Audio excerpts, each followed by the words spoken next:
Hello everyone, welcome to this channel word track with PRM. 10,000 plus शब्दकोश series है। यहाँ आप हिंदी से इंग्लिश और इंग्लिश मीनिंग और इसे कैसे यूज करते हैं ये समझेंगे और सीखेंगे। हमारा आज का पहला शब्द है प्राचीनतम। प्राचीनतम को इंग्लिश में बोला जाता है एंशिएंट। एंशिएंट, ठीक है। एंशिएंट मतलब क्या होता है, या प्राचीनतम मतलब क्या होता है? जो बहुत ही पुराना हो, सबसे अधिक पुराना, जो बहुत पुराने समय, एंशिएंट टाइम से रिलेटेड हो, संबंधित हो। जैसे हम बोलते हैं सबसे प्राचीन, अत्यंत पुराना, आदिकालीन। तो ये सारे मिलते जुलते शब्द हो गए किसके? प्राचीनतम के। वेरी इंग्लिश में मीनिंग है इसका वेरी ओल्ड या from a long time ago. अब कैसे इसे यूज करते हैं ये देखते हैं। जैसे अगर हमें बोलना है यह बहुत प्राचीनतम मंदिर है, मतलब यह प्राचीनतम मंदिर है, this is the most ancient temple, इस तरह से यूज करेंगे। या अगर हमें बोलना है यह प्राचीनतम या बहुत ही पुराना सभ्यता, इसे बहुत पुरानी सभ्यता मानी जाती है, तो this is considered the most ancient civilisation. यह प्राचीनतम ग्रंथों में से एक है, तो क्या बोलेंगे? This is one of the most ancient text, ग्रंथ, टेक्स्ट। फाइन। नेक्स्ट इज संस्कृति। संस्कृति को इंग्लिश में बोला जाता है कल्चर। कल्चर, कल्चर शब्द जो आपको पता होगा नाउन होता है, संस्कृति संज्ञा नाउन है। और कल्चर का मतलब क्या हुआ? कल्चर, संस्कृति का मतलब क्या हुआ कि किसी सोसाइटी, किसी कम्युनिटी या किसी ट्रेडिशन, रीति रिवाज, परंपराएं या समुदाय, विचारों, आर्ट, जीवन शैली का एक जो कंप्लीट कॉम्बिनेशन होता है उसे हम बोलते हैं उस जगह की संस्कृति। उस जगह मतलब कि संस्कृति, कल्चर खुद में क्या क्या लिए रहता है, वहाँ की सोसाइटी लिए रहती है, वहाँ की कम्युनिटी, वहाँ के ट्रेडिशन, वहाँ के कस्टम्स, वहाँ के रिचुअल्स, आइडियाज, आर्ट, लाइफस्टाइल, ये सब इंक्लूड होता है किस चीज में? कल्चर में, ठीक है। तो the way of life, customs and tradition of a group of people, सभ्यता जिसे आप बोलते हो, परंपरा बोलते हो, जीवन पद्धति, सांस्कृतिक विरासत, तो ये सारे होते हैं किसमें? कल्चर में। फाइन। जैसे कि अगर मैं बोलना हो भारतीय संस्कृति समृद्ध है, Indian culture is rich. Next is बहुमुखी। बहुमुखी शब्द का इंग्लिश होता है वर्सेटाइल, ठीक है। बहुमुखी, बहुमुखी एक विशेषण है और वर्सेटाइल मतलब एडजेक्टिव हो गया ये वर्ड। देखिए, बहुमुखी का अर्थ होता है कि ये व्यक्ति, वस्तु और क्षमता के लिए यूज कर सकते हैं। तो बहुमुखी वह व्यक्ति, वस्तु या क्षमता होती है जो कई प्रकार के टास्क, मतलब कार्य, या कई प्रकार के, कई तरह के क्षेत्रों में सफलतापूर्वक काम कर सके, तो उसे आप बोलते हो बहुमुखी है। या आप हिंदी में बोलते हो ना सर्वगुण संपन्न, ठीक है, मतलब हर चीज का नॉलेज। बहुप्रतिभाशाली, ये भी आप बोल सकते हो। तो इंग्लिश में कहें तो able to do many different things well, बहुमुखी है, वर्सेटाइल, ठीक है। एग्जाम्पल, जैसे अगर हमें बोलना है कि वह व्यक्ति, वह किसी पर्सन के बारे में कि वह एक बहुमुखी कलाकार है, तो हम क्या बोल सकते हैं? He is a versatile artist, मतलब उसे कोई भी काम दो वो कर देगा, आर्ट से रिलेटेड। नेक्स्ट इज उन्नति। उन्नति को उन्नति या प्रगति भी बोल सकते हैं, उसको हम इंग्लिश में बोलते हैं प्रोग्रेस। प्रोग्रेस, उन्नति, प्रगति सब मिलता जुलता शब्द है। विकास, फाइन, आगे बढ़ना, तो इसका इंग्लिश क्या हो जाएगा? प्रोग्रेस, ठीक है। प्रोग्रेस, उन्नति एक संज्ञा शब्द है और उन्नति का अर्थ होता है कि किसी व्यक्ति या देश का या समाज का या किसी भी चीज का डेवलपमेंट, इम्प्रूवमेंट और एडवांसमेंट। मतलब क्या हुआ कि किसी भी व्यक्ति का या समाज का या संस्था का या देश का जब विकास होता है, सुधार होता है या उसका आगे बढ़ना, तो उसे हम बोलते हैं कि वो प्रोग्रेस में है, प्रोग्रेस है, ठीक है, प्रोग्रेसिव, प्रोग्रेस कर रहा है। एग्जाम्पल, पहले इंग्लिश मीनिंग देखते हैं। इम्प्रूवमेंट और movement toward a better condition, मतलब आगे अच्छे दिशा में बढ़ रहा हो, अपने में सुधार, इम्प्रूवमेंट हो रहा हो किसी चीज में, तो वहां पर हम प्रोग्रेस वर्ड का यूज करते हैं। जैसे देश की उन्नति हो रही है, तो कैसे बोलेंगे? The country is making progress. शिक्षा उन्नति का आधार है, तो क्या बोलेंगे? Education is the basis of progress. Next is सर्वांगीण। सर्वांगीण को इंग्लिश में होलिस्टिक बोलते हैं। अब भी मुझे पता है सर्वांगीण हिंदी शब्द भी टफ है और होलिस्टिक भी मतलब नहीं पता होगा। जिनको नहीं पता है उनको नहीं पता होगा ना हिंदी ना इंग्लिश। देखिए, सर्वांगीण को पहले हम समझते हैं क्या होता है। सर्वांगीण का अर्थ होता है किसी व्यक्ति, विषय या विकास के सभी एस्पेक्ट्स, मतलब सभी पहलुओं को ध्यान में रखते हुए कंप्लीट और ओवरऑल रूप से देखना या विकसित करना, तो उसे आप सर्वांगीण बोलोगे, फाइन, होलिस्टिक बोलोगे, ठीक है। इंग्लिश में कहे तो कंसीडरिंग और developing all aspects of something, किसी को हर तरीके से, पूरे हर तरह से, ठीक है, ओवरऑल विकसित करना। एग्जाम्पल देखते हैं, जैसे अभी देखिए समग्र भी बोल सकते हैं, सर्वांगीण को आप समग्र भी बोल सकते हैं, पूर्ण भी बोल सकते हैं, सभी पक्षों को शामिल करने वाला सर्वांगीण, ठीक है। इंग्लिश इसका एग्जाम्पल देखते हैं, जैसे अगर मैं बोलना हो कि बच्चों का सर्वांगीण विकास आवश्यक है, मतलब क्या हुआ कि holistic development of children is necessary. सर्वांगीण मतलब हर तरह से, हर एस्पेक्ट में एक बच्चे का विकास होना जरूरी होता है, इंपॉर्टेंट होता है। हमारा अगला शब्द है अद्भुत। अद्भुत को इंग्लिश में बोलते हैं रिमार्केबल, रिमार्केबल है ये, और अद्भुत एक विशेषण शब्द है, ठीक है। रिमार्केबल, अद्भुत का अर्थ ऐसा जो बहुत ही स्पेशल, अमेजिंग हो, आश्चर्यजनक हो, प्रभावशाली हो, इम्प्रेसिव हो, और लोगों का ध्यान अपनी ओर आकर्षित करने की क्षमता हो, तो उस चीज को हम कहते हैं अद्भुत है, रिमार्केबल है, ठीक है। इसे हम कभी कभी इनक्रेडिबल भी, अतुल्य भी बोला जा सकता है, लेकिन थोड़ा उसकी इंटेंसिटी अद्भुत की कम होती है। अद्भुत को रिमार्केबल ही हम बोलेंगे। उल्लेखनीय है, चमत्कारिक है, आश्चर्यजनक है, ठीक है। तो ये सारे इससे मिलते जुलते शब्द हो गए। वेरी इंप्रेसिव, अनयूजुअल और worthy of attention. Worthy of attention मतलब कि ध्यान देने योग्य। जैसे कि अगर हमें बोलना हो कि उसका प्रदर्शन अद्भुत था, मतलब हिज परफॉर्मेंस वाज रिमार्केबल, या एक अद्भुत खोज है, this is a remarkable discovery. तो इस तरीके से हम शब्दों का प्रयोग करेंगे, यूज करेंगे। अगला शब्द है हमारा योगदान। योगदान को इंग्लिश में बोलते हैं कंट्रीब्यूशन। ये संज्ञा शब्द है, ठीक है।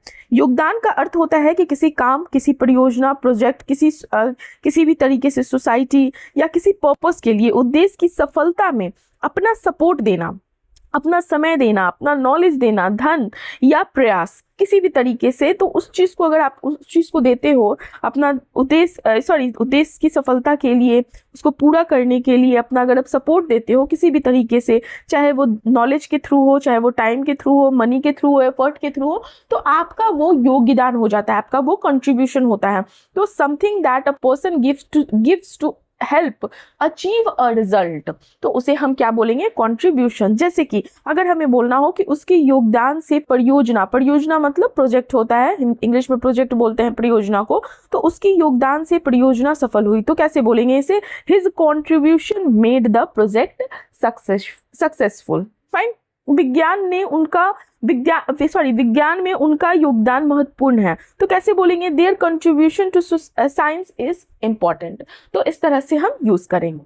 हमारा अगला शब्द है, अब ये आर्टिकल जनरली ज्योग्राफी से रिलेटेड था, तो वहां से मैंने उठाया है ये शब्द वलित पर्वत। वलित पर्वत किसे बोलते हैं, वलित पर्वत को हम फोल्ड माउंटेन बोलते हैं या फोल्डेड माउंटेन बोलते हैं। अभी फोल्ड माउंटेन क्या होता है तो ज्योग्राफी पढ़ना पड़ेगा उसके लिए, लेकिन फिर भी मैं आपको बताती हूँ। देखो, फोल्ड माउंटेन या वलित पर्वत का अर्थ होता है कि जो पृथ्वी की परतों, रॉक लेयर्स पर अत्यधिक प्रेशर, दबाव पड़ने से मुड़ जाती है और वो ऊपर उठकर एक पर्वतनुमा शेप बना देती है, तो उसे हम बोलते हैं वलित पर्वत, फोल्ड माउंटेन या फोल्डेड माउंटेन, ठीक है। इंग्लिश में बोले तो अ mountain formed when rock layers are compressed and folded. A mountain formed when rock layers are compressed and folded. तो उसे हम वलित पर्वत, फोल्ड माउंटेन बोलेंगे। जैसे कि वलित पर्वत दबाव से बनते हैं, मतलब क्या हुआ, fold mountains are formed by pressure.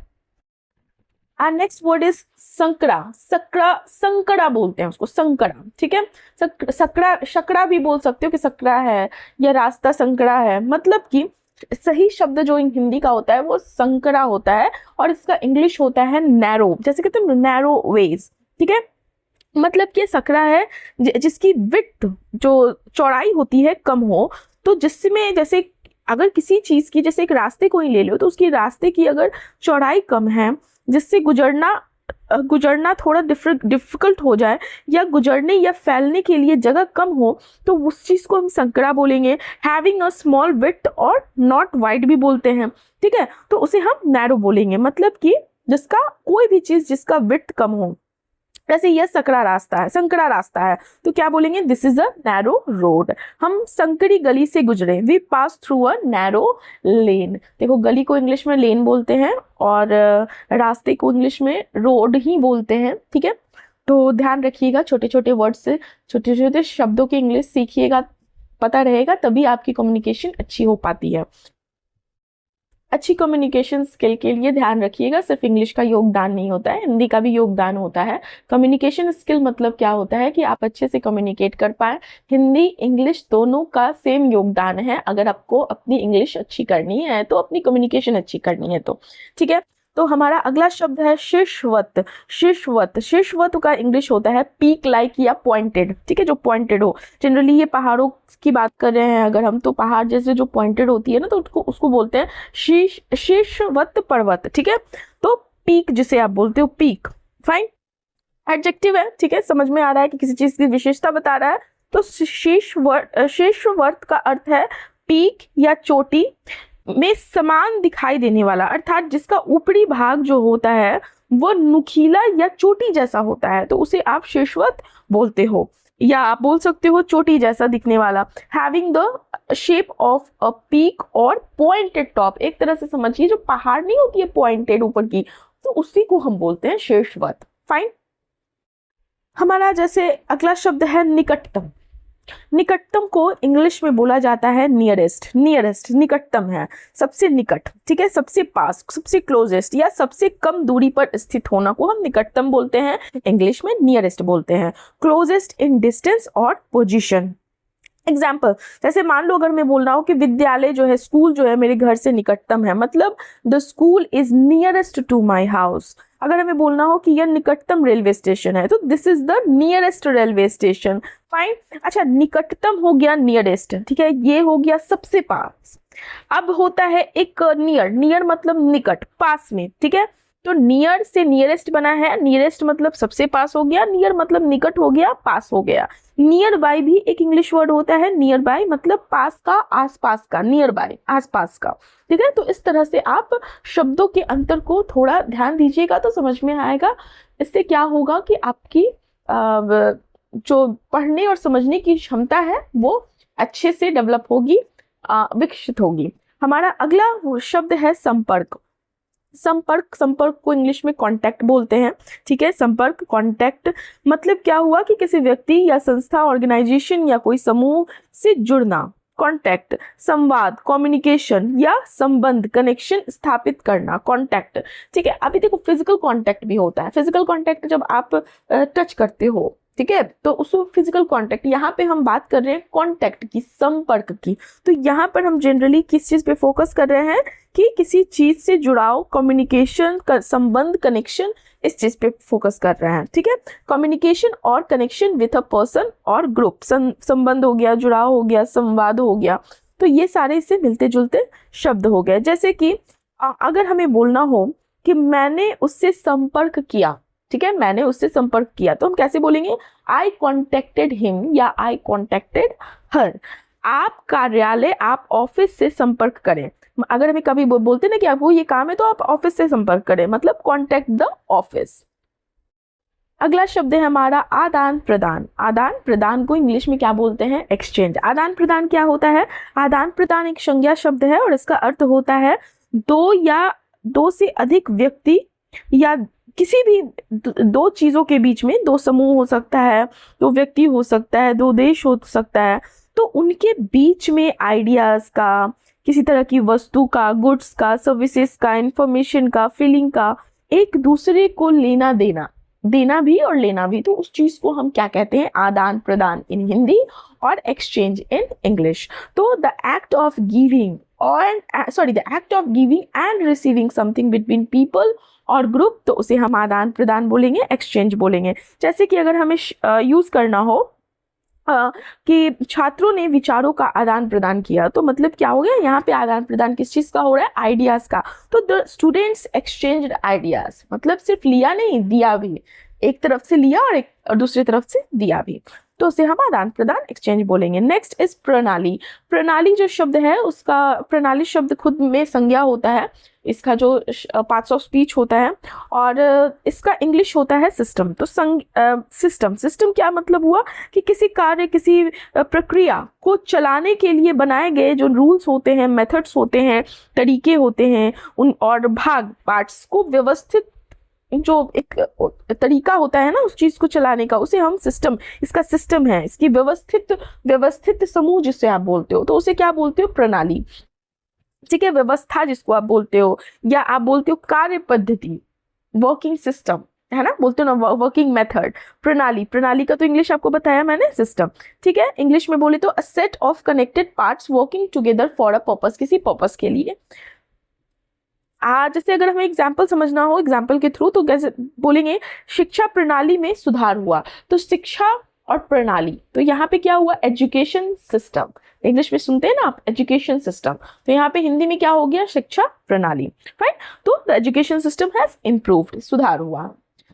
अगला शब्द है स्थापत्य कला। स्थापत्य कला, स्थापत्य कला क्या होता है, स्थापत्य कला का इंग्लिश होता है आर्किटेक्चर। अगेन ये नाउन है, संज्ञा है। ठीक है, आर्किटेक्चर, स्थापत्य कला। अच्छा, वास्तुकला को भी हम शायद आर्किटेक्चर बोल सकते हैं ना, उसका भी वास्तुकला को भी और स्थापत्य कला को हम आर्किटेक्चर बोलते हैं।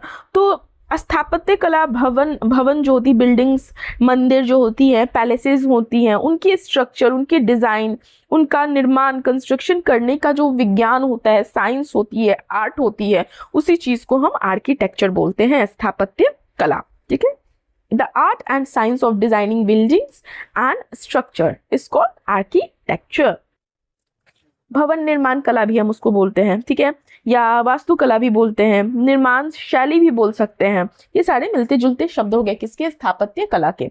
तो एग्जाम्पल देखते हैं, जैसे मान लो कि हमें बोलना होगी ताजमहल जो है, ताजमहल की स्थापत्य कला अद्भुत है, तो क्या बोलेंगे, the architecture of Taj Mahal is remarkable. Remarkable again use हुआ अद्भुत का।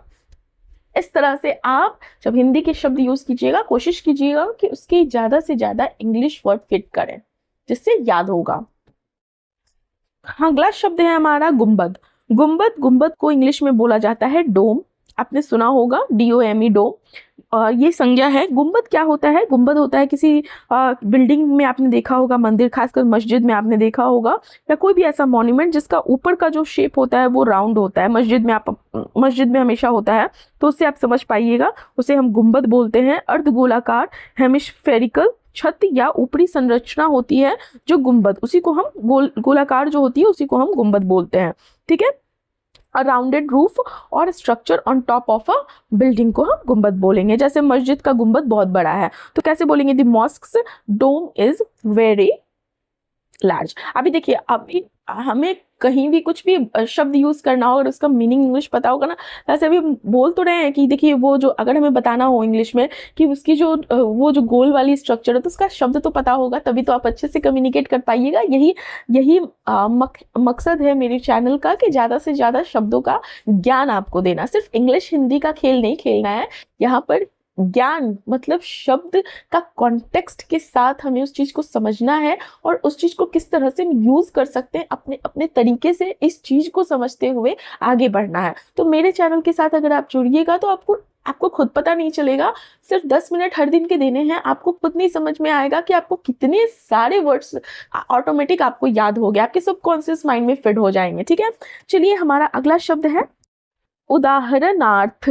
उदाहरणार्थ अभी हिंदी में पढ़ लीजिएगा तो नहीं पता चलेगा। जैसे इंग्लिश में आपने सुना कोई भी सेंटेंस बोला और आप बोलते हो ना लाइक फॉर एग्जाम्पल, ठीक है, तो फॉर एग्जाम्पल को ही हम हिंदी में बोलते हैं उदाहरणार्थ।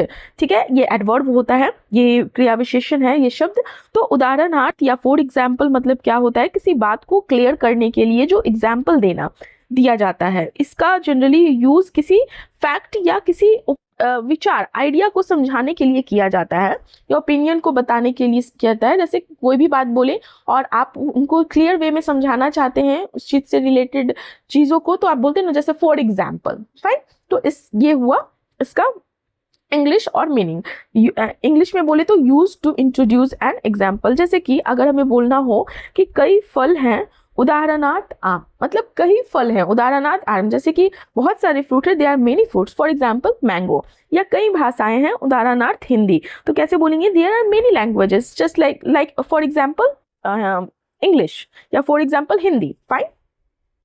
हमारा अगला शब्द है रियासत। रियासत, इसकी रियासत बहुत बड़ी है, तो रियासत को इंग्लिश में हम बोलेंगे प्रिंसली स्टेट, ठीक है, इसे इंग्लिश में बोला जाता है प्रिंसली स्टेट जनरली, ठीक है। आपकी रियासत, आपकी स्टेट भी बोलते हैं, इट्स योर स्टेट, इट्स या आपकी रियासत है, ठीक है। लेकिन जनरली जो इसे प्रिंसली स्टेट रियासत को बोलेंगे, पहले के टाइम में होते थे ना प्रिंसली स्टेट, तो रियासत वह राज्य या वह टेरिटरी होती है, वह क्षेत्र होता था जनरली, जिस पर किसी किंग, किसी राजा, नवाब या कोई किसी रूलर का शासन रूल करता था वो। तो भारत में स्वतंत्रता से पहले, फ्रीडम से पहले बहुत सारे रियासतें थीं, प्रिंसली स्टेट थी, जिनके अपने अपने शासक और अपनी अपनी उनकी एडमिनिस्ट्रेशन हुआ करती थी। तो ठीक है, रियासत का इंग्लिश हो गया princely state, state rule by a local king, Prince और रूलर। फ्रीडम के पहले ये सिस्टम हुआ करता था। तो जैसे कि मान लो हमें बोलना हो ना कि जयपुर एक प्रसिद्ध रियासत थी, जयपुर सच में एक प्रसिद्ध रियासत थी, तो कैसे बोलेंगे, Jaipur was a famous princely state. Next is पैतृकता। पैतृक, ठीक है ना, पैतृकता। तो पैतृकता पहले समझते हैं, पैतृकता क्या होता है। पैतृकता को इंग्लिश में बोला जाता है एंसेस्ट्रल हेरिटेज। एंसेस्ट्रल हेरिटेज ये एक नाउन होता है, ठीक है। एंसेस्ट्रल हेरिटेज मतलब क्या हो गया कि जो पूर्वजों, एंसेस्टर्स या परिवार, फैमिली से प्राप्त संपत्ति, प्राप्त सिर्फ संपत्ति नहीं, आपकी परंपरा, आपकी रीति, आपके रिवाज, आपकी रिचुअल्स, आपकी कल्चर, आपकी अधिकार, आपकी जो भी जमीन जायदाद जो भी हुआ, राइट्स, तो यह पीढ़ी दर पीढ़ी जो होती है हस्तांतरित होती रहती है, मतलब पास्ट डाउन होती वाली विरासत को दर्शाता है। क्या, पैतृकता, इसे ही हम पैतृकता बोलते हैं, विरासत बोलते हैं, ठीक है। पूर्वजों से प्राप्त धरोहर बोलते हैं, वंशागुणत संपत्ति बोलते हैं, जैसे प्रॉपर्टी, ट्रेडिशन और qualities pass down from ancestors, तो उसे हम पैतृकता बोलते हैं। जैसे कि अगर हमें बोलना है ये घर उसकी पैतृकता का हिस्सा है, मतलब this house is part of his heritage. Next is सृजन। सृजन, सृजन का इंग्लिश होता है क्रिएशन। सृजन संज्ञा है और सृजन का इंग्लिश हो गया क्रिएशन। क्रिएशन मतलब क्या हुआ, या सृजन मतलब क्या हुआ, किसी नई वस्तु, विचार, कोई नया काम, रचना जिसे आप बोल सकते हो, कोई नई व्यवस्था, कोई नया क्रिएशन, निर्माण करना, तो उसे आप बोलते हो सृजन, ठीक है। या कुछ कोई भी किसी भी तरीके से आप बोल सकते हो कि नया उत्पन्न करने की जो प्रक्रिया होती है, क्रिएशन, उसे हम बोल सकते हैं, ठीक है। रचना, निर्माण, उत्पत्ति, सर्जन, सर्जन भी आप बोलते हो, सृजन ही सही शब्द है, लेकिन बहुत लोग बोलते हैं ना सर्जन, सर्जन भी बोलते हैं उसे हिंदी में, ठीक है। एग्जाम्पल, जैसे कविता का सृजन हुआ, मतलब अ पोएम वाज क्रिएटेड। या बोल सकते हैं विज्ञान नए आविष्कारों के सृजन में सहायक है, तो क्या बोलेंगे, science helps in the creation of new invention. आपको मैं एग्जांपल इसलिए देती हूँ ताकि आपको कॉन्टेक्स्ट अच्छे से समझ में आए, ठीक है। ये हमारा लास्ट शब्द था, लास्ट वर्ड था, ठीक है। मैं आपको नहीं बोलूँगी सब्सक्राइब करने, लाइक करने, अगर अच्छा लगे तो सब्सक्राइब कीजिए, लाइक कीजिए, ठीक है। बाय।